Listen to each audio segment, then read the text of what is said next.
Oh, there we go. Okay. My apologies there. Okay, so everybody's unmuted now. My apologies. I'm having some technical issues here. I'm working this. We're doing this. So let me start over there real quick. So yes, we are running later in the day today. I understand that. We are going to go back to 11 o'clock. And anyways, I'm drinking coffee. She's drinking beer because she can. I already drank my coffee. Yeah. I already drank my tea. And look who we have today. We have actually a very interesting guest. I don't know if you guys are familiar with him, but his name is Dr. Randal Rauser. He's been in the circuit for quite a while, talking to various people and having discussions. And I'm going to try to attempt to have a very similar discussion with him that I had with like David Smalley the other day. But he's a philosopher, so I want to see kind of how people react to a very different type of dialogue with somebody who actually does understand these terms, as opposed to, unfortunately, the I hate to say it, crap show that we had last week, Chesh? Dumpster fire? That was a dumpster fire. Yeah. You might want to fix the layout a little bit, though, because you've got me. Okay. I'm working on it. I'm going to have it fixed here. So take it over and lead us into this while I actually do the producing stuff real quick. So there was a debate on modern day debates between David Smalley and Randal. And so David Smalley came on and talked to us last week, and that turned into a dumpster fire because there was a lot of miscommunication on what the conversation was supposed to even be about. There was a lot of confusion as to what we were trying to do, what the conversation was. There was it was a little bit of a mess. So luckily, we also had Randal being willing to come on to hang out with us tonight, and maybe we'll be able to sort of suss out a little bit more about what had happened in their debate on modern day debates and talk a little bit more about the positions and what's normative, what isn't normative, and sort of where these conversations seem to go and how they end up getting confused and what levels are we talking about in people's education when it comes to philosophy, et cetera. So that usual fanfare, the normal stuff. How you doing? Me? Yes, you. Yes. Oh, me. Hey. Yeah. Welcome to Caffeine Corner, where we can't get layouts right, and the audio is always bad. Hey, I'm doing great. It's good to be here. Yeah, looking forward to it. It's there's so much I would like to talk to you with, and it's hard to even know where to start here because a couple of things have come to pass in the last couple of days that were very interesting. I found. So I don't know. Maybe let's start there because you have something that I've noticed that I have. The ability to get blocked really easy.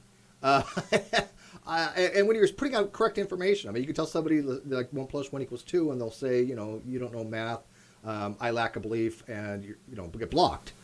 So in the last couple of days, you've been blocked by a couple people for honestly. I was reading it. Nothing you said was wrong or incorrect or odd or vitriolic or insulting or anything like that. So who blocked you and why? Yeah, I was kind of surprised that it took, if you've been talking about this for a little while, why now? I think it's a little bit of an anomaly because I don't think usually I get blocked. I mean, sometimes people may block me and I don't know about it, but I mean, Matt Dillahunty was one. Now, I debated him last June, I think, on Modern Day Debate. And that was really been my only interaction with him. I haven't interacted at all with him on social media. And then he suddenly inserted himself, which I'm perfectly fine with, but he inserted himself into an exchange I was having with some other people.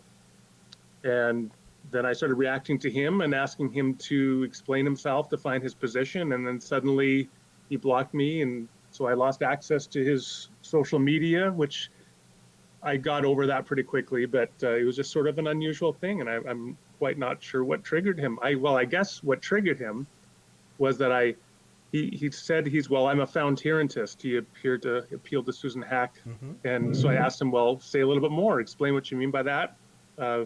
And he didn't want to. So I'm left to believe maybe he didn't have much more to say on the topic. Well, I've read her work for Fountairantism. I don't fully understand it, to be honest with you. So I wouldn't even be able to communicate what she's trying to impart. I tend to classical foundationalism, but I'm fine with any type of coherentism. But maybe this is what I noticed with him too. He doesn't seem to be able to articulate what a lot of these positions are. He did a very similar thing to what happened to you.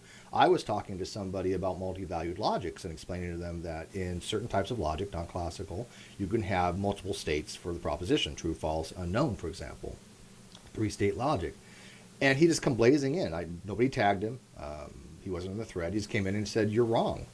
I'm like, I'm wrong about what, I Matt? find it, but yeah, I find it bizarre that you're having a conversation with people who understand what you're talking about. You're having a conversation with other people, and so the topic might be a little bit more advanced. And then you have somebody who claims that they don't care about the topic, don't think it's interesting, and don't want to talk about it, and don't want to involve themselves, coming in guns a-blazing, and then complaining, why are we even talking about this? So, but you showed up to have this conversation. Yeah, yeah, and it's worse when he just says you're wrong. I mean, I just like the whole extent of the conversation. You're wrong. You either believe or you don't believe. I'm like, I understand that, Matt. I understand what a dichotomy is, but this has nothing to do with even dysastic logic or beliefs. This has to do with multi-valued logic. You're talking about a completely different thing here, man. And the person I was talking to was clearly understanding this. They knew, but he got so frustrated. I'm like, can you explain to me why I'm wrong, Matt? And he blocked me. I'm like, okay, man, great, whatever. It was odd. And the sad reality, I mean, he's a major presence. The sad reality is those kinds of angry, strident voices tend to gather the largest followings these days. That's true. And it's unfortunate when they don't have the amount of pushback I think that they should get. Now, I mean, I have many arguments that have been out there. I like to create novel arguments, I like to add to the dialogue. I understand a lot of people, don't read a lot to do kind of stuff like that. They don't contribute to the body of work. I get that. Not a problem. They can run other people's arguments, no problem. But I don't see Matt really adding anything to the dialogue any longer. Maybe he used to back in the early days, but I find he usually just goes out of his way to try and shut conversation down more than anything else at this point.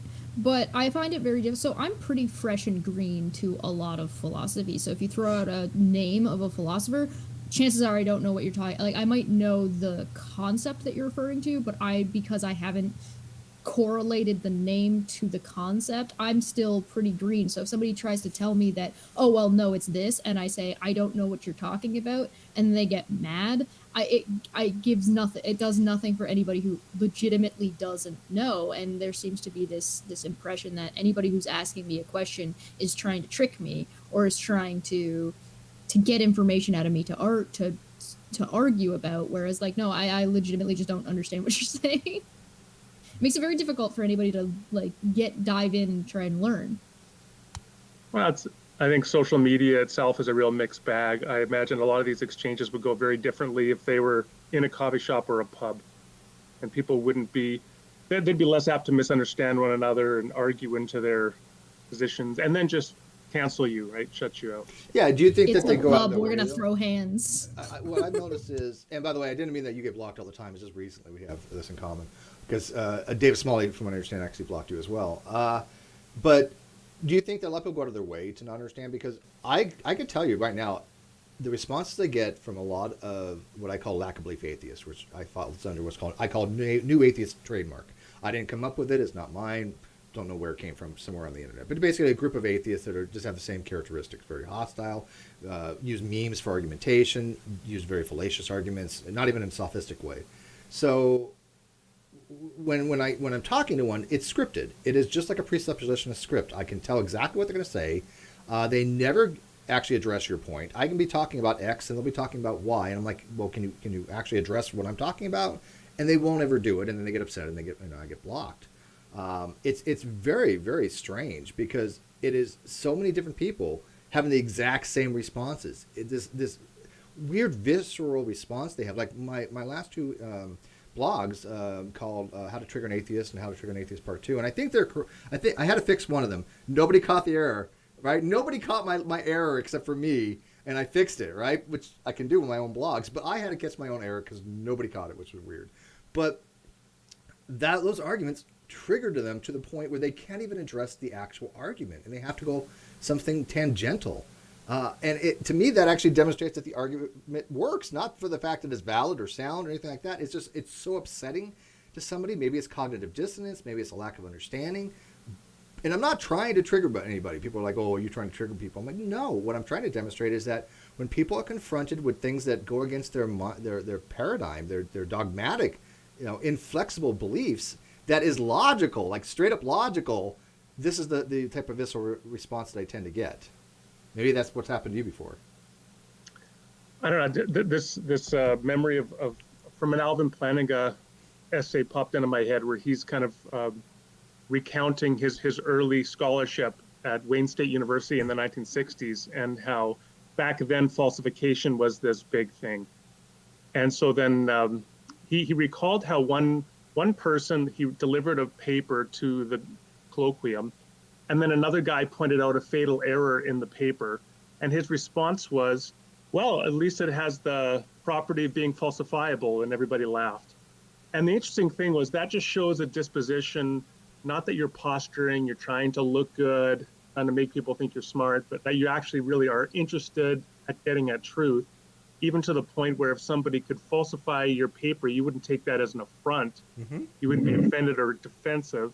You would actually think, hey, we got a little closer to the truth there. And I think we could all probably do a little bit better with cultivating those kinds of dispositions where we're not threatened when people challenge us, but we look at that as a way to clarify what the truth is. Yeah, I love the way you put that. I've noticed that there's a little bit of a commonality with a lot of these kinds of discussions, and it seems to be that I think it maybe comes from sort of the history of the atheist movement when Hitchens and Dawkins were going around doing their debates and trying to have this discussion, is that it created this mentality that every conversation is a debate. And so you're always trying to prove the other person wrong because that's one way of doing a debate. It's like, I'm not going to make a position because it's far more effective in my... I'm speaking hypothetically, not personally. It's easier to poke holes in what the other person is saying than to try and change that person's mind by presenting my own argumentation. So when you have people who aren't versed in philosophy, who aren't versed in formal debate, who aren't versed in the philosophy of fallacies and only have they know the popcorn fallacies, so oh, it's an ad hom, and oh, it's the common easy ones that's people just throw around. It's ad hom, and I think one of the other ones is appeal to authority, and they're or ad populum. It's this popcorn sort of response where it's but I'm not telling you you're wrong, and I'm not telling you that you have to be wrong, and I'm not trying to change your mind about anything. This isn't a debate. I'm just trying to explain to you where I'm coming from, and I'm trying to understand where you're coming from, but it makes it very difficult when one person who's in the conversation is having a debate instead of a conversation. Well, so you mentioned Dawkins and Hitchens. I think another person worth mentioning here is Peter Boghossian and the street epistemologists. So he published that book, I think 7-8 years ago, A Manual for Creating Atheists. And I've seen, it's clearly had a significant impact. What he has done, I think, with that book is raise up a generation of fundamentalist atheist evangelists. Because when I find street apologists or street epistemologists, they meet you online and that they're kind of wanting to engage with you in a very debate in the way that we sort of used to do when we did street evangelism growing up as a fundamentalist Christian in the 1980s. You'd want to confront people. Do you know where you go if you died tonight? And I get that kind of thing from the street epistemologists. So it's interesting. Yeah. It's funny you mentioned that because I'm going to have Peter on one of these days. I have no doubt about it. I've had Conceptual James on a few times talking about his work, and he's actually a really decent dude. But as far as Anthony Magnabosco, who really has perpetuated the street epistemology thing, I think he's taken Peter's stuff and he's kind of modified it and changed it a little bit to be a less aggressive like that. He's kind of trying to attack people's justificatory conditions, and I get his motivation. I had actually sat down I know you know Ozzy and a guy named Ocean Keltoy and a few other people. We had some objections with the way he does his street epistemology, and we wrote them all out. And I think Anthony actually listened and maybe incorporated some of that stuff because we noticed a lot of things that you just said as well. It wasn't really, I think, being a fair approach to how they want to do. They're going to call it street epistemology, but none of them at the time knew what the word epistemology even meant, right? They had no idea what a justification was. And so they were kind of going haphazardly, and I'm not going to say dishonestly, but uninformed. And I think that at least Anthony, who's really honestly a nice guy, he's at least trying. He wants to have the discussions. He doesn't want to be like Peter, who has the whole mind virus thing. Religion is a virus. It has to be extricated from society, blah, blah, blah.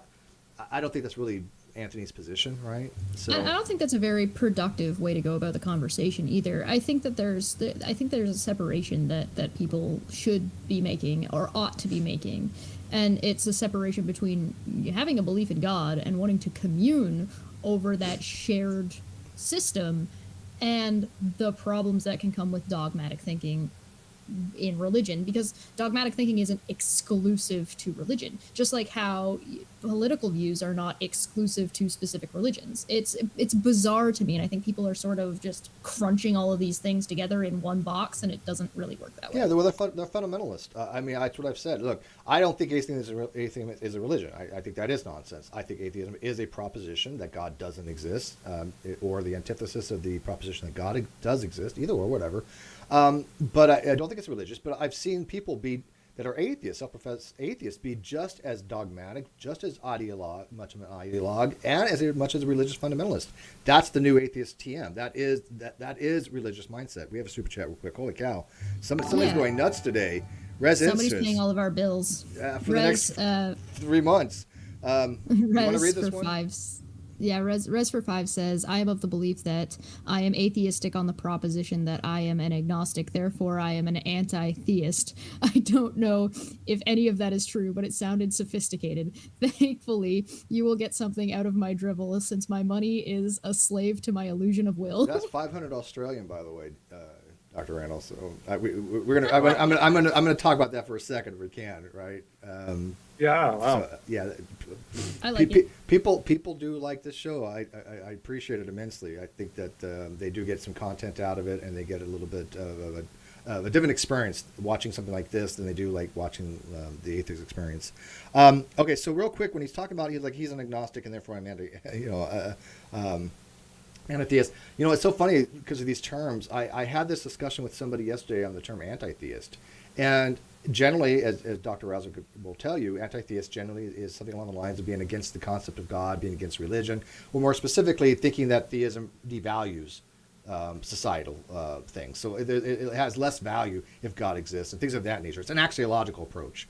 That's kind of what anti-theism generally is used in the field of philosophy.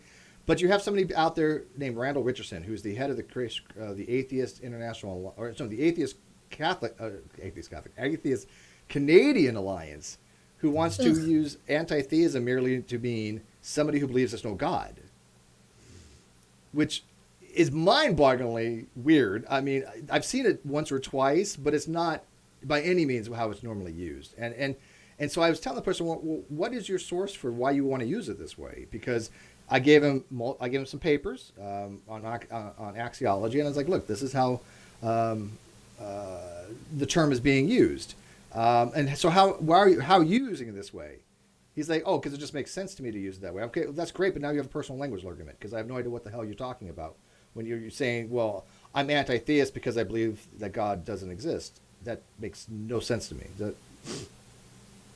Yeah, that's strange. I mean, I think usually people think anti-theist, they go back to Ivan from the Brothers Karamazov, where he says he turns in his ticket, he wants nothing to do with God. Mm-hmm. It's not necessarily that he's even persuaded there is no God for sure, but that the problem of evil makes him hope that there is no God. Because if there is, and God allows the kind of evils in the world that we see, then that God is a monster. And then you have people like Thomas Nagel, contemporary philosopher. So in his 1997 book, The Last Word, he says, I hope there is no God. He doesn't have the kind of piss and vinegar of Ivan from the Brothers Karamazov, but he does say that he hopes the world is such that there is no God. That's still anti-theism, but it's not a sort of polemical kind. And then you have people like Chris Hitchens that very much were anti-God polemicists. They were very much anti-theistic. Anti means against. It doesn't mean without or not. So yeah, that's just a very curious use of terms. I think anti-theism is a perfectly sensible position. I would argue against it, but see, we'd have to get into what our concept of God is. Because there are certain concepts of God that I think we should all hope are not actualized. In that sense, we could all be anti-theists about one or another concept of God. But I think there are other concepts of God that we ought to hope are actualized. I mean, I think the idea of God as being a maximally perfect being, with exemplifying the maximal set of compossible great-making properties, we ought to hope that there is such a being as that, who does ensure justice, who does ensure that the ultimate foundation of the universe is love. So in that sense, I would argue that anti-theism, with respect to that definition, is incoherent or self-destructive.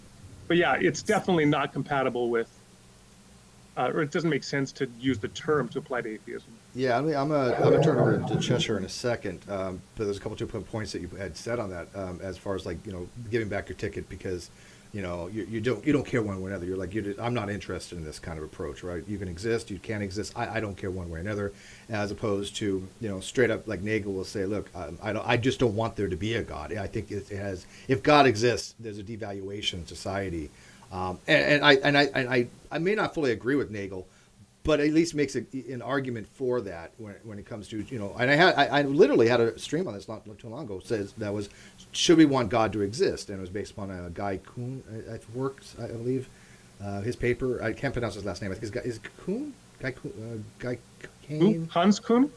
Is it Hans Kuhn?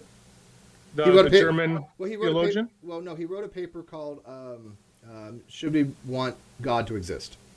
Okay, I'm not sure. His first name is Guy, and I can't pronounce his last name because he's one of those theologians I'm not too familiar with, so I butcher people's last names. I like their works, but I butcher the last name. But yeah, so the term anti-theist, like you said, it makes sense is to say, look, I'm against this concept of God. I think religion's harmful. I think religion devalues society. That's the whole point of like humanism and things of that nature. That's how the term's normally used, and so.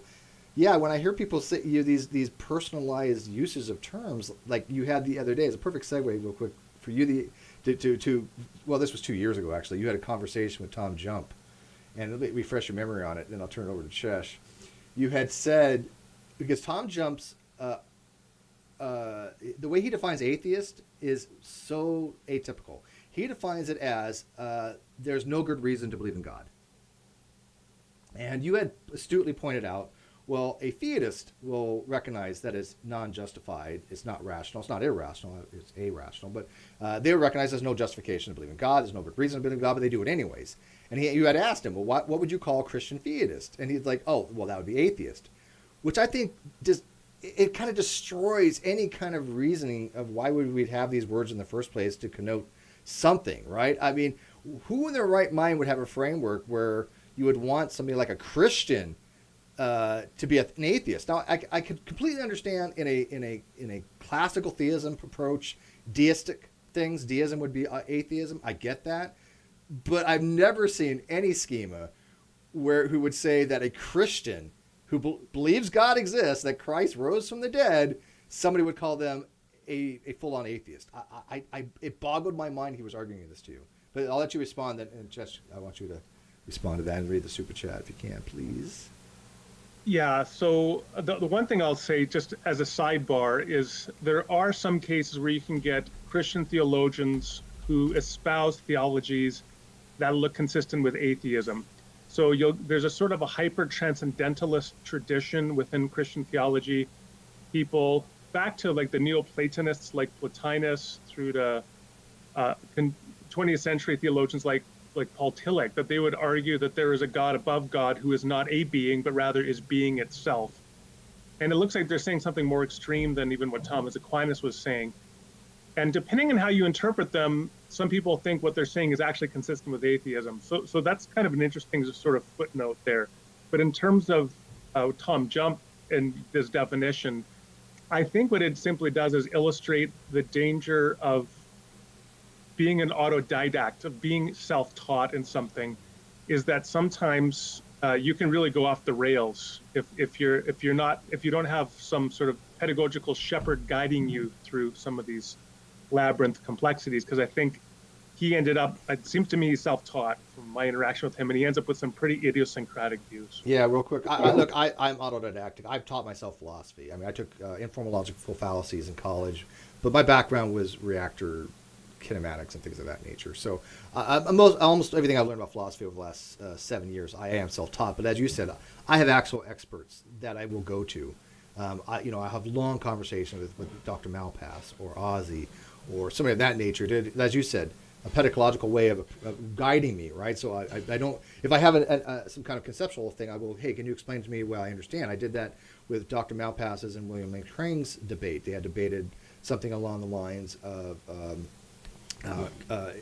if infinities, if actual infinities exist. And it was a little bit outside my purview. And so I had asked, now pass, can you break this down in a way I can understand it so I could try to explain it to somebody else? And he did so. It took, 3 days for me to digest it. But I was able to do so. I don't think Tom Jupp has anybody like that. And as you said, I know he has just learned this stuff on his own, and he has a lot of misconceptions. And he doesn't think that he should ever try to correct them. And that's what I think is the problem with his type of approach. But real quick, Chesh, can you read the super chat? Anything you got? Sounds kind of Dunning-Krugerish. Kawasa for 5 says, Doctor, is it impossible to define normative usage in philosophy because there can be competing schools of thought on certain terms? Well, it depends what one means, I guess, by normative usage. I mean, I would like to say that, yeah, if you think you have good arguments for something, that it should be defined in a certain way, then you argue we ought to define it this way so that you can go beyond mere description. Now, we shouldn't fall into the trap of thinking that everybody's got to agree with you in order for it to be normative. You can believe that people are wrong not to agree with you. So I think that there's a ground for normative usage, even though you'll never get universal agreement in philosophy on any question. And I will say that as a sidebar, that this is one of those issues where I think often theism has been critiqued incorrectly, because people would say, well, all these people disagree with these theistic arguments or proofs, so they're not good. But of course, that's an unrealistic standard really for any philosophical argument. You can always find people that will disagree with something. It doesn't mean it's not a good argument. Yeah, a matter of fact, for example, like Plantinga's modal ontological argument, I'll see a case, and I will admit, years ago, I was one of the people that thought this, but I quickly moved out of it. But a lot of people would say, well, that's a bad argument because it defines gods into existence, right? That's not what he's doing. You have to have at least an understanding of modal logic. I think he uses an S5 axiom for necessity and probability, whatever. But I mean, it's a little more complicated than what people make it out to be. Now, does it convince me? No. But just to hand wave it away is seemingly kind of silly. Same thing, like you said, with the whole falsification of Plantinga's argument. If he had a flaw in it and it's falsifiable, which to me, not a huge condition. I'm not a falsificationist. I just don't think it makes that much sense. I think Popper was a little off base on it personally, just me. But whatever. But they have these arguments, and people do the same thing to my arguments. They just hand wave them away, not even trying to address the actual validity or soundness of the argument. I've given a modus ponens before, and people say it's invalid. And I'm like, how is this invalid? Can you explain to me how a rule of inference is invalid? Because I really would like to understand that. Because you just haven't convinced them that it is valid, Steve. I mean, I can understand people arguing about being truth preserving, which is a whole different topic, whatever. But they have told me that a straight out modus ponens is invalid logic. And I don't know where to go with that. I mean, what would you do? My charitable interpretation is that they don't like the conclusion, and they're sort of confused on the fact that what they need to focus on is rejecting one of the premises. Mm-hmm. So instead, they reject the valid form. Oh, it is interesting, though, intuitively, people that don't have a problem with modus ponens will often, when they encounter modus tollens, they'll think something is awry there. And so that's also something I've observed, at least. Yeah, that's interesting. They don't realize it's a conditional implication, I think. And so, one of my favorite ones I usually run to see if they understand the difference between valid and sound is if the moon is made of green cheese, I am a moose. The moon is made of green cheese, therefore I am a moose. Perfectly valid logic, right? And if they try to critique my arguments and they say my logic is wrong, but they don't understand that is valid, I don't think that they probably have the tool set, because I'm not a logician. I mean, I know basic logic. I know a little bit about, I've worked a little bit about paraconsistent, a little bit modal, but I'm certainly like first year stuff, man. But enough to at least understand the basics. If they're not somebody that can understand what valid means, I'm not going to give their critique of my argument that much weight. I think, well, I mean, that tends to happen with sort of any kind of argument. If somebody has an opinion about something or wants to present that, I have this opinion and here's why, and one of their reasons as to why is completely nonsensical with whatever it is that they're talking about, you can't, it takes everything, even though their critique may be valid, it's hard to decide how valid it is because they don't appear to know what they're talking about. And so that becomes problematic. And I find we noticed a lot of that going on with the Ayn Rand objectivists. They just Oh, didn't where know does the he stand on difference that? between Please these ask him where he stands on Ayn Rand things. Yes, objectivism. please. Do you have a Just thought about just this? never heard of it before until a few months ago when she dived into it head first, and she hasn't been the same ever since. She's been shaking and crying, and I'm just happy that this beer can is as tall as my head. That's, just real quick, what do you think of objectivism? Because I'm trying to make it through the Atlas Shrugged, and it was the world's worst book I've ever read in my life. I've avoided it all, so I'm not going to comment on it. It's bad. I think anything that kind of gets a sort of cult following, I get nervous about. Yeah, that's fair. That's definitely valid. I do have some questions actually in regards to because you seem to be. I think we're all on the same page with God being a valid position. Theism is a valid position, and that's all well and good. But there are arguments for and against religion as it currently exists in society. So how do you kind of break down some of those arguments? So some people will argue that, oh, religion is good because it does this thing, or oh, religion is bad because it does this thing. So how do you kind of navigate that? I try to keep conversations about God quite distinct from conversations about religion, because religion is a very complex social phenomenon that may or may not include belief in God. And belief in God is a fairly precisely defined concept, a doxastic state that, again, may or may not be connected to any religious context. You could be a philosophical deist and have no religious inclinations at all. You may be a deeply devout religious person, but a non-theist. So when we often sort of link in popular parlance the concepts together, I think it kind of just confuses things. Now, there are all sorts of course, social arguments about the pro-social benefits and the anti-social dangers of various religious communities, et cetera, et cetera. And so those are all interesting to consider on their own merits. But ultimately, that's less interesting to me than the truth question, right? So I think, yeah, religion can do a lot of good in society. It can also do a lot of harm, but what ultimately is true? And that's where I'm most interested. Yeah, and the question itself of God's existence, the actual ontological question, it has been the great debate question for time on end, right? Does God exist? Honestly, and it sounds bad, it's just not a question I'm that interested in, and I don't mean it as a way like, look, I don't want to know the answer. I'd love to, right? If God exists, boom, tell me. If God doesn't exist, I'd like to know that too. It's just a question that I find to be very difficult to even try to answer in all the conversations that people have. It gets nowhere, so I'm a little bit apathetic toward those kinds of dialogues. I'll listen to them and stuff like that, but it's not really where my interest lies, if that makes sense. My interest is having the tools to have those dialogues. Yeah, well, that's certainly important. I mean, I would define it very simply because let me put it like this. So Roy Klusser is a philosopher. He once defined the ultimate as that which is unconditionally, non-dependently real. So every worldview is going to have a backstop, an endpoint, that which is unconditionally, non-dependently real. And for me, the theist question is the question if the non-dependently, unconditionally real is personal, or is it an agent versus something impersonal or non-agential? And that's a pretty important and interesting question to me. Often when people sort of ask that question, are we alone in the universe? I think existentially, it's really backing into that question, is the ultimate, that which is unconditionally, non-dependently real, personal? And so people, of course, disagree on that, but I think it's just a very interesting question. And I think it really gets to the center of who human beings are in that we ask those questions. Yeah, no, I think it's a very interesting question, and I think a lot of people do it for that very reason. I mean, if I just tend to like some kind of brute contingent fact. I don't really put much weight in the PSR, principle sufficient reason. But if there is a metaphysical necessity that from which all contingent things flow, yeah, what is it? Is it something that has intentional states? Is it an agent? Is it some natural metaphysical necessity? I can't wrap my mind around either, obviously. That's kind of why I'm agnostic. But do I think that God could be that metaphysical necessity that grounds everything else?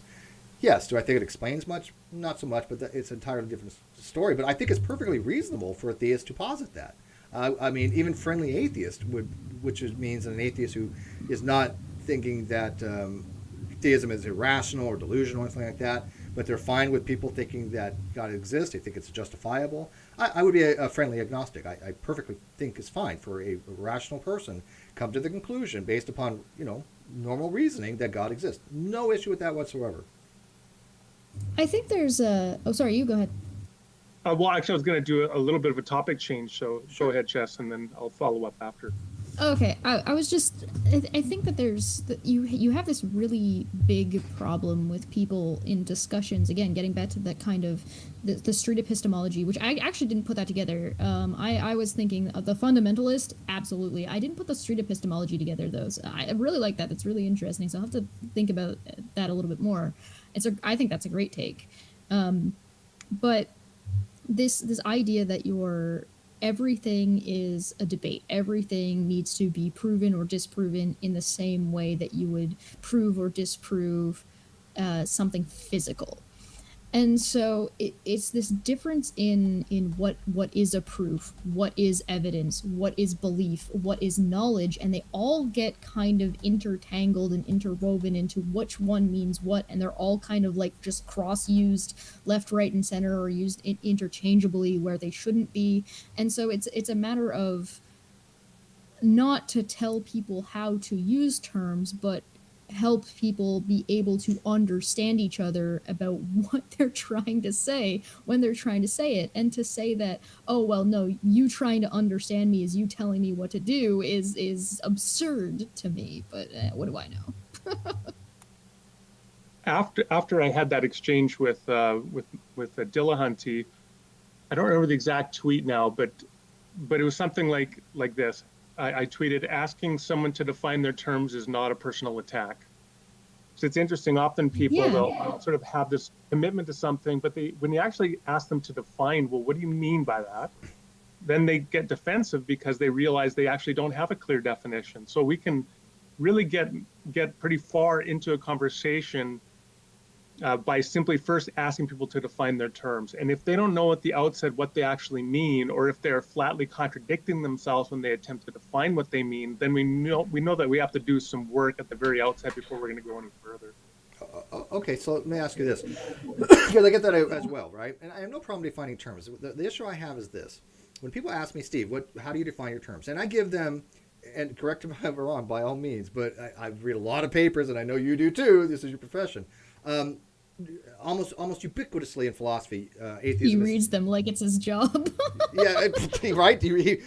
Wow, a philosopher having to read papers. I know it's weird, but almost ubiquitously, atheism is defined propositionally as the negation of the proposition of theism, or the belief that God does not exist. This is in every paper out there. Now, there's obviously Flu's paper, Presumption of Atheism in 72, and Mark Martin and Bullivant, who have wanted to change to more negative type definition, which would be in the negative, I don't believe God exists kind of thing. That's a persuasive piece. Those are not what we're talking about. But if you generally, when I use like the term normative, it means you ought to read a paper using these definitions if you want to understand it. That's how I'm going to use normative in that way. But when they ask me to define my terms, I say, okay, well, I'm going to use this definition. I'll give them the actual definition. I'll give them, Oxford or Cambridge. And I'll say, this is how it's used here. This is how I'm using it. God, the belief God is and is. And I inevitably I get, well, that's straw manning atheism. When they've asked me how I define it, which is, again, ubiquitous in philosophy. I mean, it's not even controversial. That's the whole purpose behind Flu writing his paper in 72. He said this, he said, atheism is the belief that God doesn't exist. I want it changed to mean this. Usually that's what his paper was about. It didn't succeed. It exceeded in the lay groups, in these lay atheist groups like the Atheist Experience and American Atheists. They took it on board, but I don't see anywhere where professional philosophers for the most part took it on board, except maybe for Bullivant and Martin, and George Smith. But other than those three, those are outliers. It's just weird to me. They ask me to define my terms. I give it, then I'm strawmanning because I've defined terms because they think definitions are prescriptive rather than descriptive. And I'm not telling them, look, you have to use this. Matt Dillahunty called me a It's mostly prescriptivist. just projection. Yeah, he called me a prescriptivist, and I'm like, Matt, I think words are polysemous. I think you could use them any way you want. There's no intrinsic meaning to a word. You've even said there's no internal, meaning to a word. But he will say, look, if you do not believe in God, you are an atheist. Now let me ask you, how much more prescriptive can that get? Yeah, what the point that I would make is first of all that help people appreciate that if they're defining a term in a particular way, then that is idiosyncratic relative to historic definitions.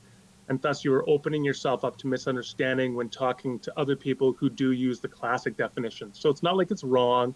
Mm-hmm. You can define terms, as you said, any way you want. It's a free country, but it doesn't mean that, or you have to at least appreciate that historically that's not the way the term's been defined. Now, the other thing that I try to do in terms of arguing for some degree of normativity is to point out that some of these definitional innovations are ambiguating. So in other words, they're failing to distinguish between what were classically incompatible doxastic states, like being without belief in God and believing that God does not exist. And if you introduce a new use of a term that ambiguates between those two doxastic states, you can choose to do that if you want, but I think greater distinction is actually a good thing. So I would want to push back at that and say it's actually good that we can distinguish between people who simply lack a belief in God versus people who've thought about it and have come to the conclusion that God does not exist. So I try to argue in that way for the normativity of the classic definition, but I recognize if people don't want to go that way, they can define terms however they like. Oh, I think that what we run into is that people, there's nothing wrong with deciding to define things in this way. Particularly, again, if you're going into that debate setting versus your personal beliefs, and if you're entertaining a discussion with either because you've decided to enter it yourself, or if you're talking to, like, I don't know, say a family member. So it might be a lot more gentle to have the conversation with a family member, to say that instead of saying your God doesn't exist, you say, well, I've looked at and I grew up in this situation, and I haven't come to the same conclusion you have because these things haven't, the things that I've been presented with aren't convincing to me. And I think that's a totally fine conversation to have if that's a conversation you want to have, because again, we're back at the difference between I'm having a conversation with my very religious aunt at Thanksgiving, and I don't want to have this conversation, but they've asked me a very awkward question and now I'm kind of stuck here, versus I'm going to arrogantly treat every theist like they're crazy, and I don't think that's very fair. We got a super chat, and I should probably just go through that. Brilliant for 5 said, sorry, but if people can't differentiate between then and than, I have no reason to trust their judgment on other terms. Yeah, there's a value to... There's a value to, in society, agreeing that a word means this thing so we can communicate. We need that. If we don't have that and everybody just arbitrarily picks any arbitrary definition for any individual thing, not only would you never be able to speak, every individual will be speaking a different language, and that is not very conducive to a society that can function. Yeah, and then that's kind of one that'll get under your skin a little bit. But I think it happens to the best of us that we sometimes slip up. So we need a little bit of grace there. Yeah, I don't have, people, I'm not a grammatic person. I flub things all the time. I'm completely fine with that. I do know the difference between then and then. But, yeah, I just think it's odd, though, like when I'm talking to somebody who knows about philosophy, and we are going to be using standard terminology. I mean, to us, an atheist is somebody who believes that God doesn't exist. And then somebody will come in and say, well, no, you're using the wrong definition. And it's like, well, first of all, I don't really believe there is anything like a right or wrong definition. Those are value judgments. But it's like, I asked them, okay, well, look, here's papers that I read. This is how they use it. If I want to understand this paper, I'm going to have to use it in the way the author used the word. Now, if they use it in a different sense, then I have to use it that way.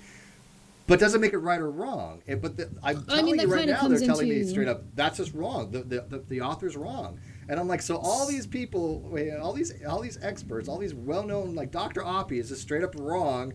because he's explaining to people, how these words are used, and he's just wrong by fiat because Matt Dillon. Steve, doesn't that kind of go into your conversation on Agree to Argue with Dr. Josh and Dr. Fuzz, where you were talking about looking at biblical slavery as the terms meant at the time to have a better understanding of what the authors were trying to say and being able to interpret things in their time period? So like if somebody says a word here versus a word here, it happens a lot with actually what we consider like curse words or slurs, is that something isn't a slur and then it turns into a slur later down the line, so people stop using it, it falls out of popularity, and then it comes back and it's not a slur and then becomes a slur again. So you have words that kind of have this cycle of being bad or curse words, where it's like, so calling somebody dumb was the equivalent of calling somebody like something what we would consider an egregious term nowadays, but we hear the word dumb now and everybody's like, yeah, whatever.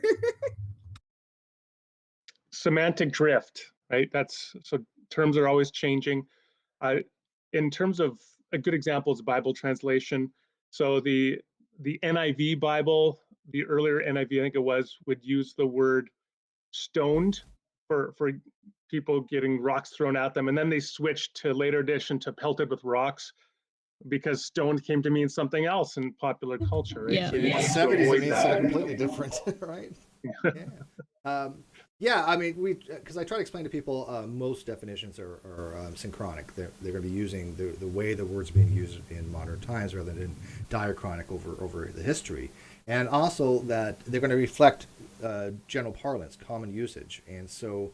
The term like atheist that has historically been believe God doesn't exist has been used by these atheist groups. Therefore, the dictionary is going to reflect that. It's not prescribing it. It doesn't say, look, see, they have it backwards. They think that here's the description, here's the word you use for it, rather than here's the word as being used and here's the description. I think they have it completely backwards. I think that there's something that's missing in high school English, apparently, and it's how to use a dictionary and what a dictionary is. I don't know how this happened and how many people managed to fuck this up, and I don't why this happened. I don't know. When I was like in I don't know, grade school, I guess it was probably like grade 5 or 6, they would say they would explain to you how a dictionary works. Here's the dictionary, go find the word. If you want to learn what a word means, go look it up in the dictionary. And the dictionary has multiple definitions because words can have different meanings. And guess what? Words change. So the dictionary needs to be updated every so often because the usage, like you run into the same faith, belief, theory, knowledge, and people just confuse all of this nonsense, and it's just turns everything into just a nightmare shit show, and nobody knows what anybody's saying anymore, and everybody's just mad. Well, and God is a complex term, of course. I mean, talk about polysemous, it has various different usages in different contexts.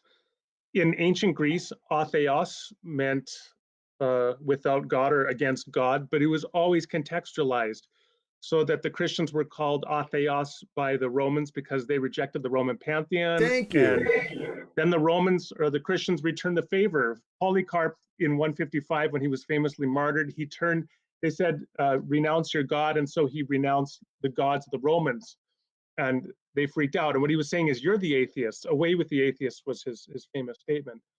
So that's what it meant there. Now, since the Enlightenment, atheist has typically had a different meaning, right? It's been a little bit more categorical in its denial. Now, one interesting thing that I would just throw out there is, again, if it comes back to, we have to have some kind of working definition of God. And so atheist will be contextualized relative to whatever it's negating. And I've argued that if I define God in the way that I propose, that I'm a theist if I identify the absolute unconditional ground of being as personal, then it follows that anyone who doesn't meet that definition is an atheist. And an interesting example of that, an implication would be that Mormons would arguably be atheists by that definition, because Mormons believe that every divine being that exists in the universe evolved from a human state and is contingently divine and is still a finite creature. So Yahweh was once human and evolved and became this very exalted creature. But that's not what Christians mean when they affirm the existence of God. And so by one definition of theism, Mormons would actually not be theists. Now that, of course, gets into other definitions of theism, which we can certainly work with. It's just a matter of being clear on what our definitions are within a particular discourse.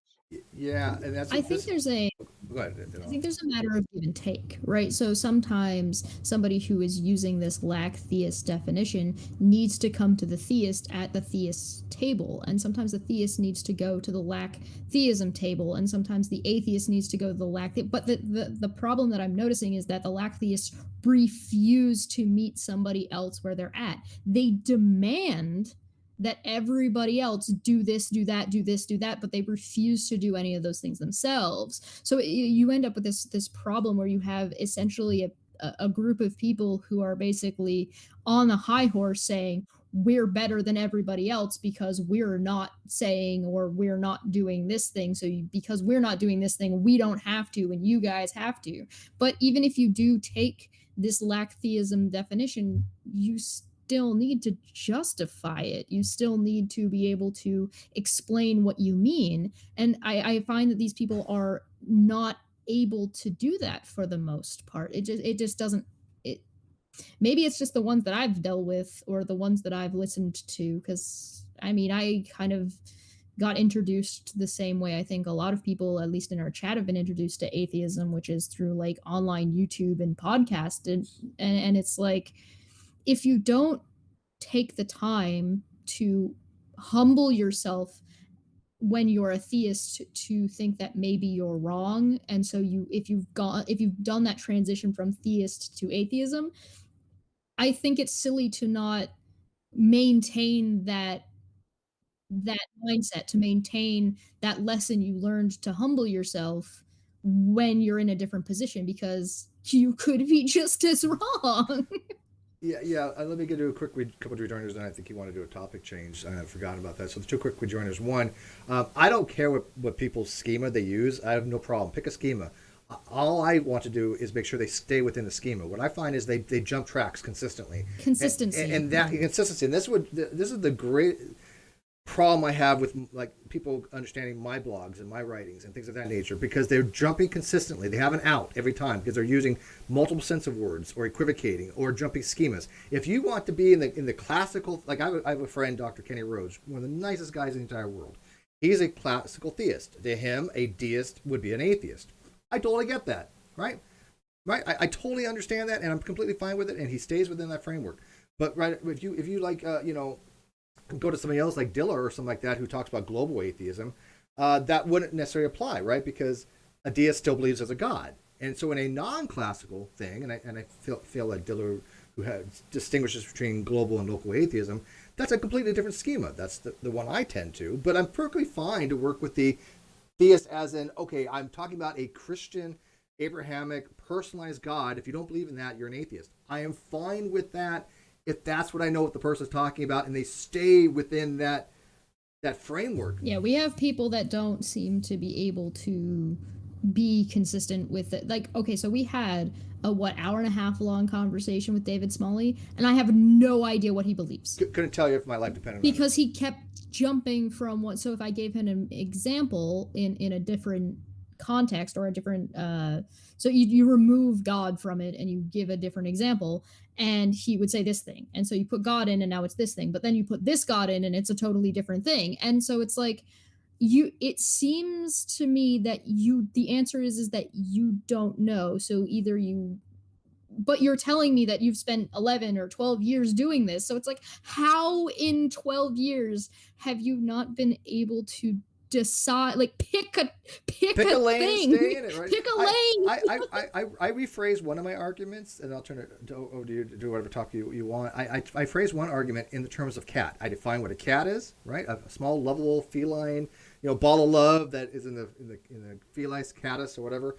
There's my definition. I think it's pretty standard. And then I did a logical argument from that, right? A catus. It's just all I did, right? So they can't say, well, define God, right? Because I do agree that people need to have a working understanding of concepts of God. I get that. I don't bother with atheists because they just drive me nuts. But in some cases, it's a valid question. Yeah, in absolutely. Some cases, it's like you're being pedantic. But when I reworded it and I gave the definition of a cat, and I said, okay, now does my argument still hold water? Is it still a valid conclusion? Is it still deductively loud and sound? Still, I Grab couldn't the get plucked anywhere. It was The ridiculous. flex. Well, Behold, no, the man. no. The response was, well, we can find out if a cat exists. I'm like, what the hell has that got to do with my argument? I mean, it makes no difference whether we can find out if a cat exists or not. My You've argument lost the plot. yeah, Yeah, you're losing the forest from the trees here, man. Yeah. But Yeah. anyways, go ahead. What do you want to talk about? Well, I mean, one thing I'll just say at the outset in terms of Smalley, I think one reason people like Smalley or Dillahunty kind of get in a rut is because they are contemptuous of the other position. And if you're contemptuous of something, then you just don't take the effort to actually learn what the view is. Now, I would, unless of course you, for some other reason. And so it seems to me like Smalley is still, he's stuck in neutral in terms of It's a his lamppost. understanding. Yeah. And so like with, this was the thing why he blocked me last week. So it was on Wednesday in the middle of this trial that's going on in the US Senate for Trump being impeached. And it was opened up by the chaplain, the Senate chaplain, and he prayed this prayer where he was in this deeply rich, resonant voice. He's praying that he hopes that they will seek truth and so on. And then he uses the language of what we would call genial monotheism. Like it's nothing particular to any religious tradition. It's just civic religion, right? It's not Christianity per se. I mean, that's what you have to do in a pluralist society if you're going to have religion there at all. And the main point for me was that it was actually, in a sense, a shot across the bow of the Republican senators saying, you have to take this seriously. You have to look at the case that has been presented that Trump should be convicted under this impeachment. And when Smalley talks about it, he just talks about how ridiculous that these people have their invisible fairy in the sky that they want to use to invoke in this meeting. And I thought it was just a nasty and unhelpful way to try to build, to sort of disparage when you could actually build a bridge. Because I will say this, as a Baptist, a historic Baptist, I have a lot of problems with church state being in very close relationships with one another. But in this context, why don't we just focus on the fact that the chaplain prayed a prayer that was actually trying to challenge the Republican senators to take it seriously? And Smalley just could not take that seriously. He could not appreciate the value of it. And so ultimately the result was he blocked me, which I thought told me a lot about him. So there's that. I think contempt is a real problem. Now, in terms of a topic shift, I think it's also just interesting to say a word about apathyism, because that's another really interesting topic. And so apathyism, it was, some people say it was coined by Jonathan Rausch in a 2003 article in Atlantic Monthly, where he said, I don't really care whether God exists or not, I'm an apatheist. So obviously a portmanteau combining atheism and apathy, not caring whether God exists or not. And so a lot of theists have kind of focused on this as being an ignoble position, because theism is not the kind of question about which you should be indifferent. Maybe you'll be very angry and opposed to it like an anti-theist. Maybe you'll be very interested in the question like various other people, but you can't be apathetic about it. However, I wanted to try to steelman the position, and so I read Rausch's essay closely. By the way, I will say that the term does appear before him, so he didn't actually coin it.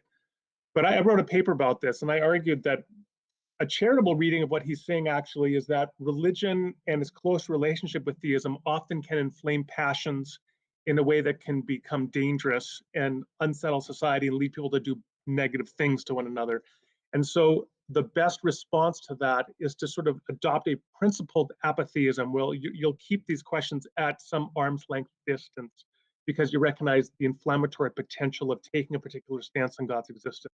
And I thought that was an interesting position to take. I don't agree with it, but I thought at least it's a defensible position in the way that some of the lower brow versions of apatheism are not. Yeah, it's funny you mentioned that. A couple quick things. By the way, I'm so glad you came on, and I know we only have about 30 more minutes, but dude, I could talk to you for like hours on end. This is I love these types of dialogues. So thank you so much for this. Watch, everybody's gonna think we're all agreeing, even though we're all three of us have different positions. Yeah, we've literally have atheist, theist, and agnostic in the same room. Oh, wow. We've all actually been arguing, but we haven't been hostile. Yeah, she's straight up atheist. She thinks all gods are nonsense. Yeah. But it's funny because what you described for Smalley was exactly opposite what he was telling us. He was telling us, because I don't watch his stuff. He's been on the Non Sequitur show before, but I don't watch his stuff. But he was saying he doesn't have inflammatory things. He doesn't use hyperbolic language. He doesn't tell theists that every god, all gods are BS. But you just told me something that was interesting. You said, did he say that like gods are sky fairies? Did he say that? He didn't use that exact word or phrasing, but that was essentially what he was saying. He was saying that this is just so ridiculous. The belief in I think it was their invisible friend. Oh, I think okay. something like that was the term he used. Oh, okay. Just as So let's do a little reasoning here. If he's in the impression that gods are not reasonable to believe in, that it sounds like he does at least attribute them to some kind of magic sky fairy kind of approach. That to me would indicate that he believes there are no gods. To be a rational entailment, not a logical one. I have so much less what- of a shit to give about that part. Hang on, but he was telling us he would never answer my question about his beliefs. I mean, do you have the belief there are no gods? He would be hemming and hawing. Well, I think it's possible, but I don't have certainty. I don't know, using all these different terms that I don't think he really understands what they involve in philosophy. But he wouldn't just answer the question, even though Dr. Braxton Hunter has what he calls Hunter's dilemma, which is a pretty simple argument, basically similar to what I have for being a logical and consistent system for some atheists. He maintains that you cannot have the position that you think all gods are BS and not be a quote strong atheist. You cannot rationally hold both those propositions true at one time. One of them has to give, because if you think all gods are nonsense, rationally speaking, you would have to believe there are no gods, right? I think there's an epistemic entailment there. Would you agree on that? Well, it would depend what we meant by BS or bullshit. So there are different definitions of bullshit. I think they're actually imaginary. How different about concepts. imaginary? He says all gods are imaginary. Okay. Oh yeah. Well, then that would be an issue. But like BS, sometimes G.A. Cohen defined BS as basically something that is unclear or unclarifiable unclarity or something like that you cannot render it clear with an unambiguous, comprehensible meaning. And so if you have that kind of use of language where it's just not clear what we're even saying, then I think you could dismiss it kind of like the agnostic critique. But yeah, if you're just saying imaginary, well, that is a claim for sure. I mean, if you think let's go with that imaginary. Yeah, there's no sky fairies, well, then that's not only is that a misunderstanding, of course, but you've made a claim. Yeah. And it is kind of frustrating as well. I think another thing to highlight is the extent to which is often a poisoning of the well, because you see the constant association. Well, I don't know. I don't believe in God. I don't believe in leprechauns. I don't believe in the Easter Bunny. I don't believe in Thor, Odin, Santa Claus, sky fairies, et cetera, et cetera, et cetera. And so what you're doing is you're conflating all of these different distinct concepts. Now, there are some interesting arguments here that one could make. For example, the idea of invoking Odin and Thor and so on. There's something interesting there in the idea that buried in there is an argument that while the fact that Yahweh, this Judeo-Christian concept, has become this dominant concept is a matter of historical contingency, and it's aiming to try to provide an undercutting defeater for the relevance, because it could have just as easily have been Odin or Thor that won the day, and then we would have maximalized sophisticated philosophy and with that concept. So I can understand that, but unfortunately people aren't really working with that level of sophistication. They're simply trying to poison the discourse by associating this concept with discredited concepts. Yeah, and would that be considered fallacious? I think that would be like essentially like a false equivalency fallacy. Well, so in some degree. I mean, think about think this. what they're trying to say, sure, but if you're going to actually deal with the nuance, which is what these people claim that they're into, they want the nuance of the conversation. They want to build a bridge. They want to not be rude to theists by saying by using the term BS, but still fine with calling their god imaginary. And so, like, to a degree, I understand being inflammatory. I I think that there's a time and there's a place. I think it's okay to be offensive sometimes in some contexts. I think depending on the conversation you're having, depending on the situation, I think to garner that conversation and to help that conversation progress, I think it's fine to go to your aunt and say no, I don't believe in your God, and be more aggressive about it depending on the situation. And so I think there's a little bit of nuance to be had there. But when you're going to say that, oh, no, I don't be offensive at all, and I go out of my way to not be offensive so I can have these sort of friendly conversations. Meanwhile, on the other hand, you're basically you're hitting people with backhanded compliments. No, you're fucking not. Yeah, Just and that's what he did own. to us. He said, he was quite offensive. Some of his people had came over and said that they thought we owed him an apology, which is nonsense. We have nothing to I'll fucking apologize do for. it again. Yeah, it was ridiculous. But the people that have watched my stuff regularly, they were kind of offended by the way he was, talking to us. There were a lot of backhanded backhanded things, and there was a lot of, evading the questions. Like for example, I've had people tell me, I don't exist, or they don't believe that I exist. Literally, I'm not even confronting with you. I wrote a page on this, right? I wrote a blog on this called "The Problem of Not Believing," because I'll ask them, well, you say you have no belief, so do you believe that I exist? And they say, well, I don't have a belief that you exist because I don't have beliefs. I have things that I know or things of that nature. Whatever they're trying to impart. But it's weird because you'll say, well, do you believe in Santa Claus? Well, I don't believe in Santa Claus. Yeah, but do you believe that it doesn't exist? Well, I'm not saying that because I know. And I'm like, wait a minute, I believe that Santa Claus doesn't exist. Do you believe I Santa Claus don't. doesn't exist? Any rational human being over the age of 6 probably believes that Santa Claus doesn't exist. Now, I'm not trying to relate that to, believing God, but when they won't even give that much to go out there and say, yeah, Santa Claus, he doesn't exist. Nope, I won't say that. I'm not making any claims. I think we're back to the debate question. You're talking about what position are you going to take on a debate. And so people don't want to take the Santa Claus does not exist, as they don't want to take that position in the debate. They would rather say Santa Claus doesn't exist than to have to provide evidence or proof of there not being a Santa Claus, because that is a more difficult thing to do, because now you've got this whole group of people that thinks, oh, well, you can't disprove a negative, where it's like, well, you're talking about justification and you're not talking about knowledge, and you're talking about belief, and you can use different Well, that's what he said. He says, I go to these conversations with theists. I don't want to take the opposing view. I don't want to say there are no gods. And he, by the way, I still no, don't know what the hell his didn't position even want, is. he no, the thing that bothered me was that he said he didn't want theism to be on the same playing field as atheism. Theism should not be viewed, now I'm paraphrasing, to say that theism should not be viewed on the same level as atheism, because atheism should be able to look down and force the theist to be able to do this. He doesn't want the theist to be able to do the same thing. Yeah, it's just kind of a rhetorical play, trying to, I don't know, one-upmanship, set the tables in favor of one's own polemical ends. I don't find it very useful. I do think that sometimes some online internet infidels, that they spend all their time talking with one another in their echo chambers online, and they kind of forget that 95% of the world population or more disagrees with them and believes there is some sort of transcendent other that could be variously defined as God in different ways. So that they're very much in the minority. And I think a little bit of epistemic humility would be very helpful at that point, to recognize that very intelligent people disagree with you. Now, frankly, that's important for all of us to keep in mind. Uh, Theists no less than atheists. Of course, I wrote a book about the degree of prejudice that there is against the atheist community from many Christians historically, and that's a pretty ugly story as well. And so Christians have to continue to come to terms with that. But I think once you begin to recognize that very intelligent people disagree with the way you view reality, I think that should lead all of us to be a little bit more open-minded and having open hands when we have conversations with one another.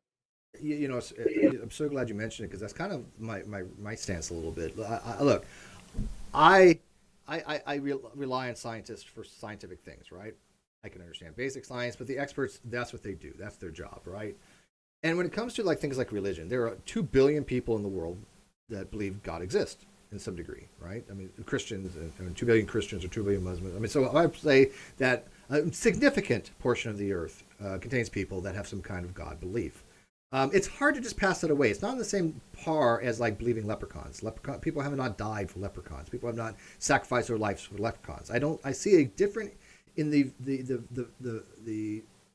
effect that these things have on society. There's a huge degree, there's difference there, and we have very intelligent people, not just historically, not just like the Newtons and Leibniz and Descartes and anybody who believes in God way back then, but modern scientists that are very educated, and I'm not talking about like intelligent designers like that, but just brilliant minds that I have an utmost respect for. They believe, like Dr. Sleigart, he believed gods exist. But it gives me pause to go, okay, maybe they have a thing here, but what am I misunderstanding? What am I not getting? Let's have these conversations, right?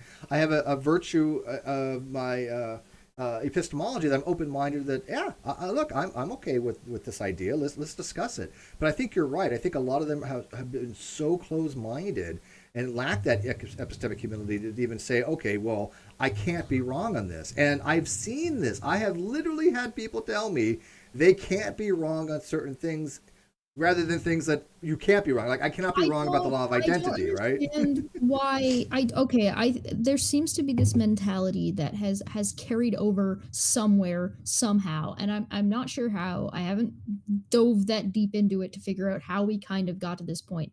And it's the idea that if you're an atheist now, you should be an atheist always, as if gaining some kind of new knowledge or as if having some kind of experience should be unjustified or not real or not a thing because you currently hold this belief.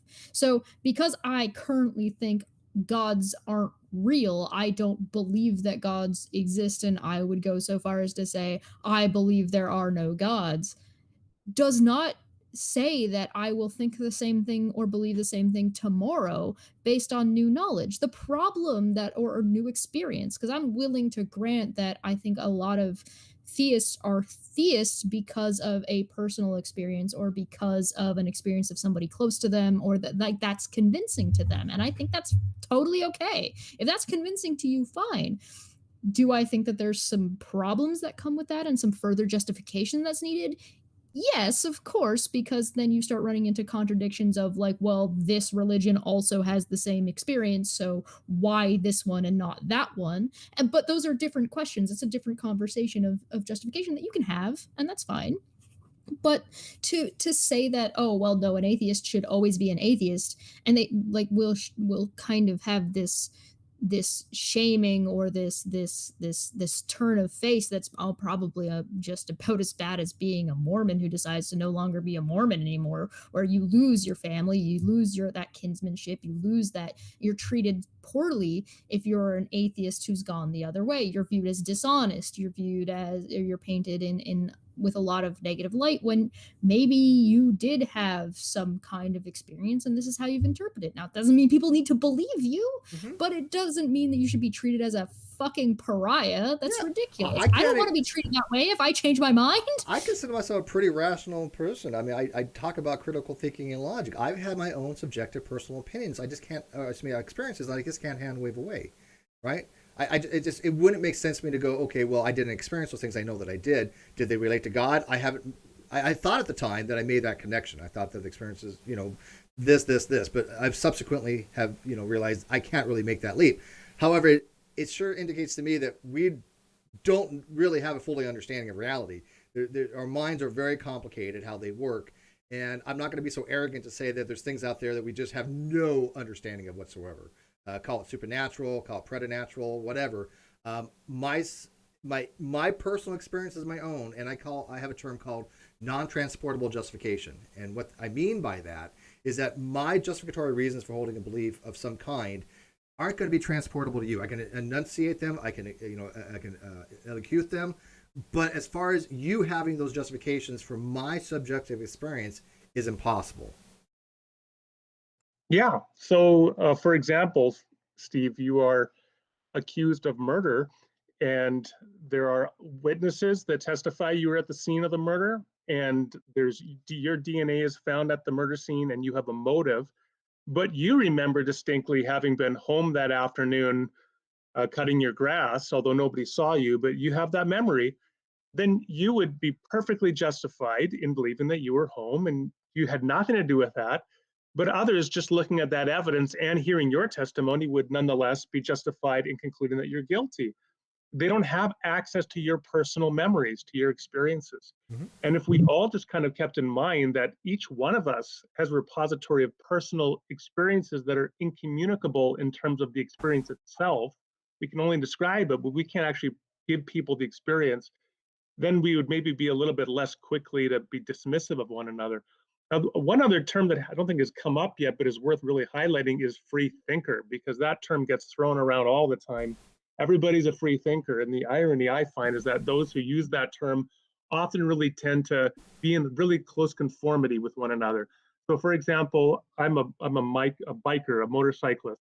And so you have I ride a Honda, but I find that so the people who ride Harley Davidsons, right, they're like the rebels born to be wild. And yet there is no stricter sort of set of criteria for riding a motorcycle than if you ride a Harley, because you have to wear the leather chaps, you have to wear a beanie helmet The instead of a world of DOT gatekeeping. full face helmet. Yeah, it's very closely defined as to what you have to do and what you have to be.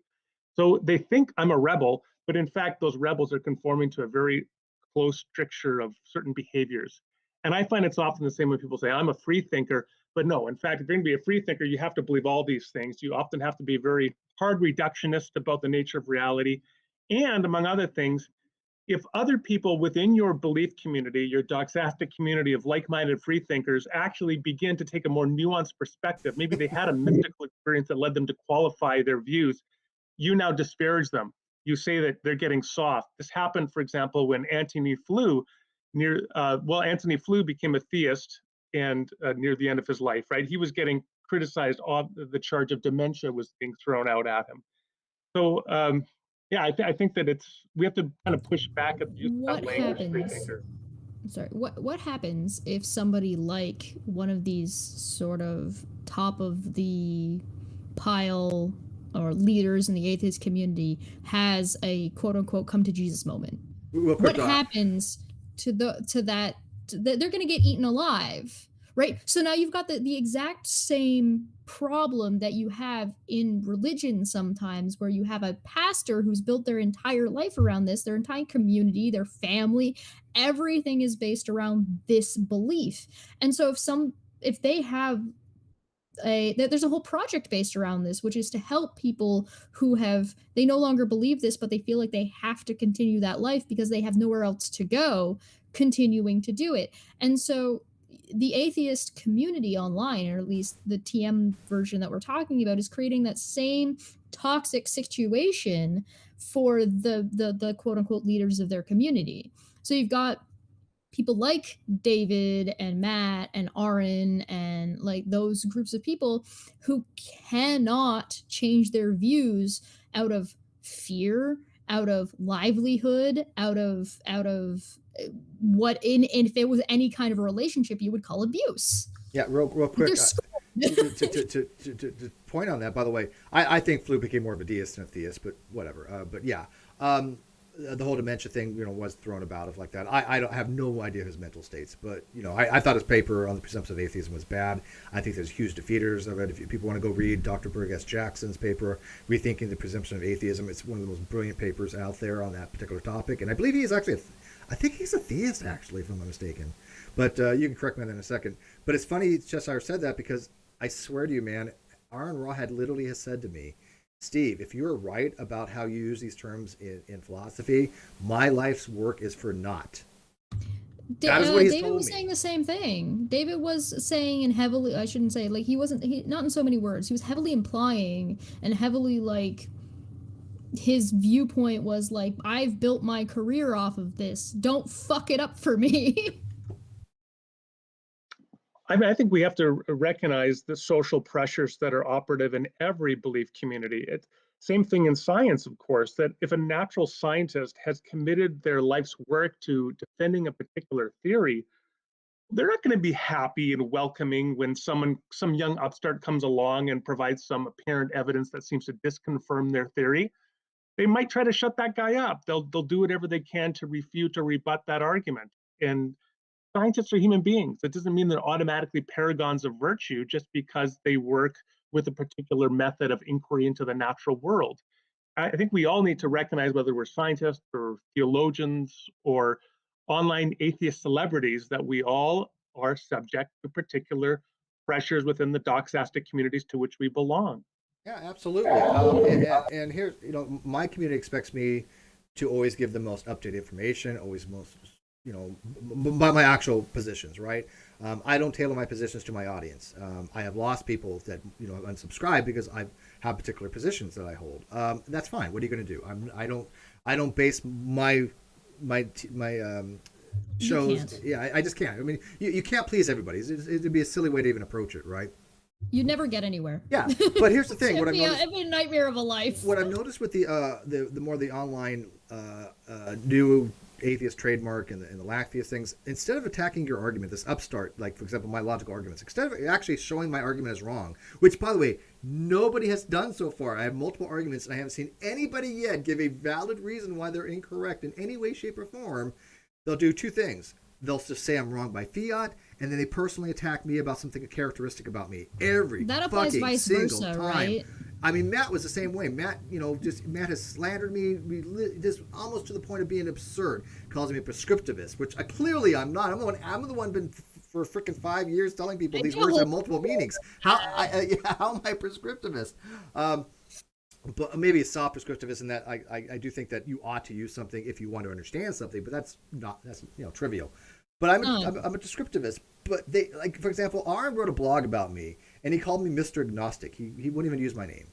Okay, whatever, right? It was a little bit of a polemic kind of thing, or a sophistry in some ways. But I wrote back to him in a similar form, right? But everybody that read his blog was like, this is pretty dumb. This is, if they didn't know who I was, they were like, this is stupid, Over on my channel, I pulled on Answers in Reason, and I pulled on David, who also works with Answers in Reason. And he was just finishing his PhD in philosophy. David was at that time. This is a different David. And so I brought him on, and we went through in 3 parts Aaron's blog. It took us 3 videos to get through it. And they were like 2 hours apiece. And we dismantled the entire thing. Did it have to take us 3 videos? No, but we wanted to give it the respect of going through the entire thing. I mean, we could have looked at the first half of it and then dismissed the rest as in like just a compounding problem. We didn't. We looked through the whole thing, but somebody else linked Aaron on Twitter those videos and said, hey, these people looked through your argument and thought it was nonsense, and me and Answers and Reasons, but not the PhD, got blocked, being called trolls. We didn't send it to him. We didn't harass him. We didn't go to him to be like, oh, well, we did da-da-da. No. Another party, completely unrelated, sent it saying, hey, maybe you should check this out. And he's like, blocked. You guys. Hey, Dr. Rauser, do you know what the final straw for Aaron? And I used to get along with Aaron well. I'm putting that as a feather in my cap. I earned that shit. I think Aaron's a nice guy. He's been a guest numerous times, and I know he has a good heart. I wish I could have met him without him being so mad at me. But Aaron is a dogmatic when I say a religious person, he is religious about his dogmatism in atheism. It's a sad commentary, because other than that, he's a really cool dude. But he blocked me, and I'm not even kidding you, finally on Facebook, because he said, I do not believe in God. I do not believe that God does not exist. Not B, not P, is a double negative. When people are trying to explain to him that what it means is you don't hold the belief of the negation of P. It's not a double negative. Ozzy even weighed in on that. It's like, no, it's not. In the ways, we're not talking about any kind of intuitionist logic or anything like that. We're talking about the way the phrase does not mean that you believe in God, because he thinks that if you say I do not believe God does not exist, you're affirming that you believe God exists, which is like, no, because an agnostic would say I do not believe that God does not exist as well. So an agnostic clearly doesn't affirm God. He could not understand this, and everybody in my group, which is the Great Debate Community on Facebook, most of them are philosophical in nature, are experts in logic. we're trying to explain to him this, but he wouldn't have any of it. And again, when you have somebody like literally is like a PhD in philosophy or in logic telling you, hey, you might have an issue here, he just couldn't understand a double negation. And I'm like, no, not P, double negation. If you want to say an intuitionist logic that you can't get P from not P, I agree. I got a Well, he kick out wasn't of that far. an atheist. I got a kick out of a theist could say that they don't not believe God doesn't exist. Yeah.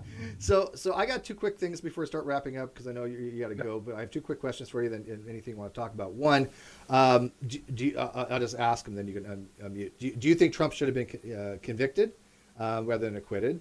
I am curious your position on that. I think you definitely agree he should have been impeached for the second time. I think I sure do, and I do think he should have been convicted. I'll tell you that. And second, I wanted again before we started, I asked your opinion on things like agnostic atheism and that using knowledge and belief in this weird quad system that I've written so much about, showing the logical ambiguity of it. The logical it's superfluous, it's ambiguous, or nonsensical, depending on how you want to use these terms. There's no coherent way to make that system work that I've found. And I will tell you, I've asked hundreds of people over a long period of time, can you put this in a logical system that makes sense, that is unambiguous and coherent? Like, for example, like theism would be BP, believes proposition. Show me how you want to relate knowledge. Show me whether you're talking about if knowledge is possible, which is a different proposition. Show me if you're talking about that you saying God, that you know God exists, right, as an epistemic deposition of knowledge, or that you're saying that you're not claiming knowledge. You're only claiming belief, which to me is just saying that I believe. You're not claiming knowledge, so it's redundant. So I wanted to get your opinion on that system because I think it's absolutely ridiculous. I think that atheists, for some reason, started using this. They came about, from what I understand, about 2005 in various groups. There's no literature They've got a on it. loophole. Yeah, I mean, Dr. Draper mentions the term, I think twice in his paper on SEP, but it was merely to point out that if people actually really thought about it, they wouldn't be using those terms. So. Interesting final two questions on the Trump one. Yeah, he should definitely have been convicted. The evidence was overwhelming. They showed a 6-month pattern where he was working to discredit the election up to like 4 months prior to November 3rd. Afterwards, he spread lies for 2 months. He was has a history of using violent language.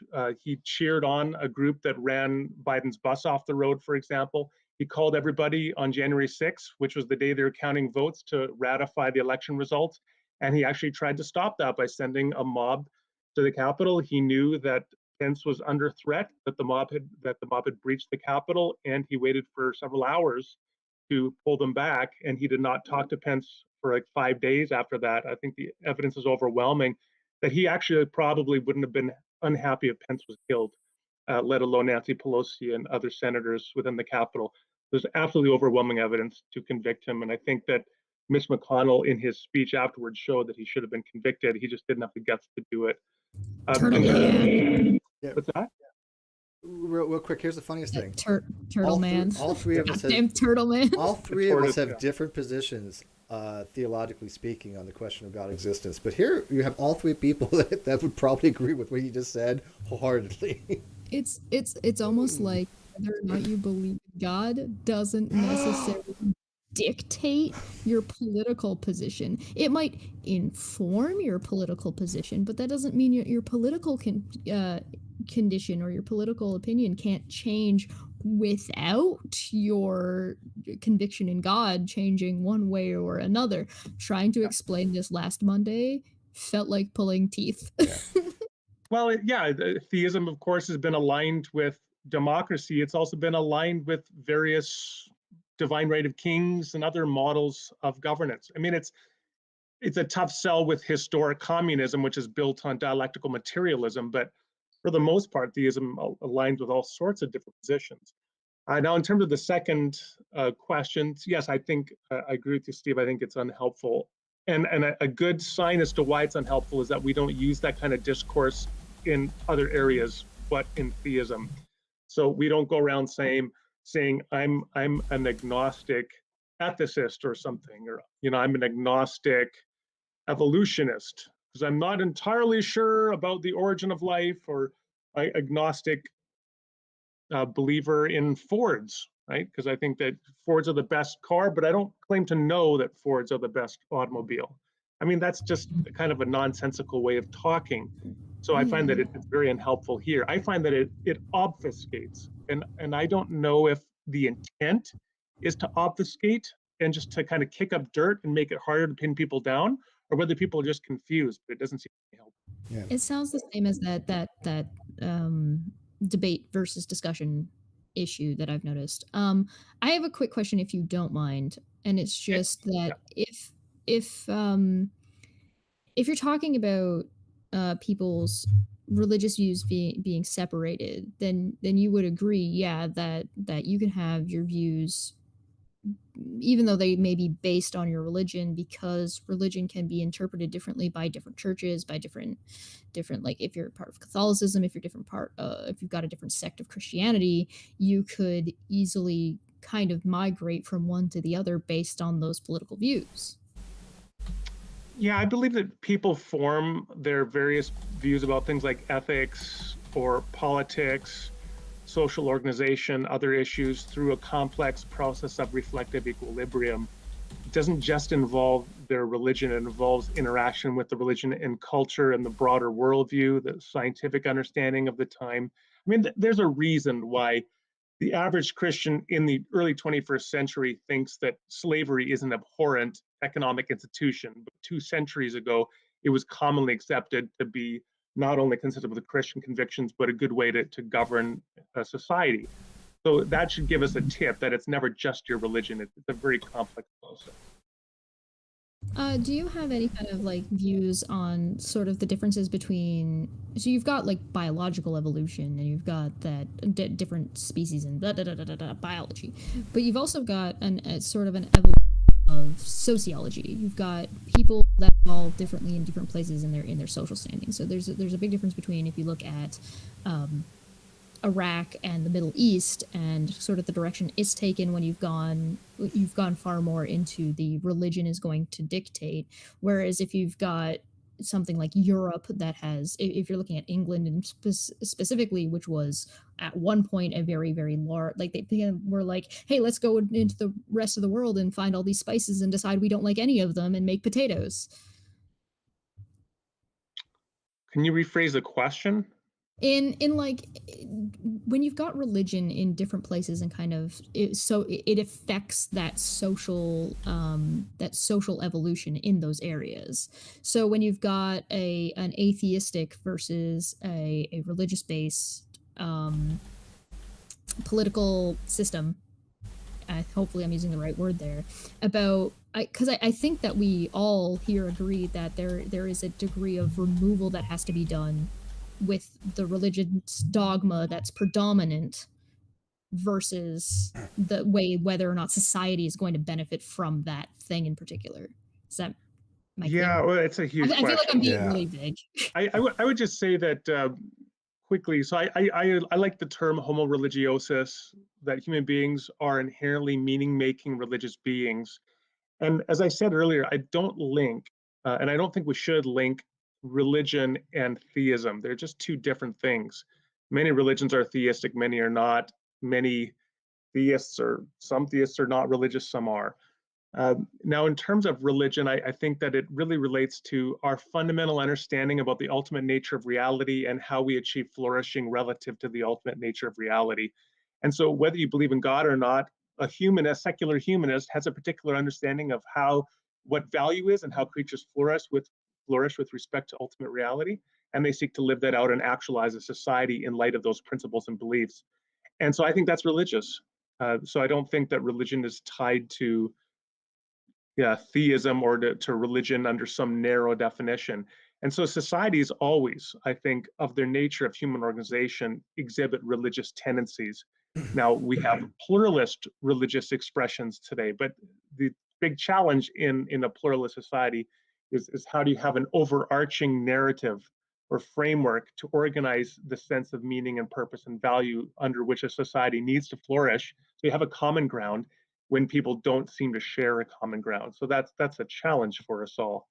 Yeah, but I'll have to leave Yeah, it and there. we're gonna so we're gonna wrap this Yeah, up. I would love to have Randall come back sometime and sort of talk about that dichotomy between theism and religion, and because I think there's a lot of theists who would be a little bit more anti the current organizations that exist, and I think that there's a lot of dichotomy and a lot of them versus us that happens between over political views that have absolutely nothing to do with the belief in whether or not a god exists. I think that all of us, amazingly, despite our positions on a deity being completely diametrically opposed, agree probably on a lot of political and structural changes that may or may not need to happen, and I think that would be an amazing conversation to have sometime. And I absolutely love this guest, and I think this is such a great conversation, especially when you compare it to the conversation Right. we had with Scott Clifton, then the conversation we had on Monday, and then this conversation right here, and there's only one thing that changed. Yeah. So Me. if I can ask Dr. Rauser, stick around for like 2 minutes after I end this, just 2 minutes of more of your time. I'm going to take this off air and end this, but I want to thank you for coming on, and to just reiterate what Cheshire said, I want people to go watch the video with David Smalley and with Scott Clifton, aka Theoretical Bullshit, who is a lay philosopher who really has a great grasp of this stuff. That I enjoy very much having conversations with. But I want to see that. I want to show people the difference when people enjoy the topic, when people have at least a marginal understanding of it. You don't have to be an expert in it. I'm no expert by any means, but I've at least done my due diligence to learn the basics of the topic to have a cordial conversation with it.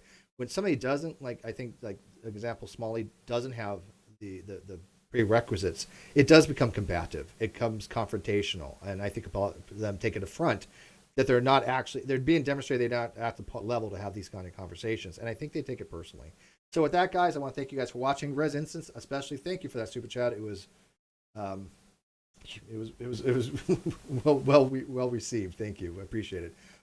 If Dr. Rouse, have you got anything like you're promoting, got a book or anything you want to do, let us know right now. And my most recent book was Conversations with My Inner Atheist, and so it's a dialogue over 25 chapters where I have a conversation with Mia, my inner atheist, who's raising all the hardest questions that I can come up with against my beliefs.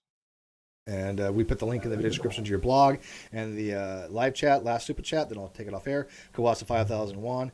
Doctor, do you think being self-taught in these topics without academic guidance might be dangerous, particularly with serious misunderstandings? Which I think you already answered, which might be too long. I think you might just say yes to that, probably. And well, I mean, not necessarily dangerous. I would just say that there's enormous value, obviously, in being self-taught, and you're illustrating that, I think, for sure. But there are also risks, right? And so that's the only thing. I would say one thing is go online and find university syllabi in courses on these topics. It's a good guide because they're often posted online.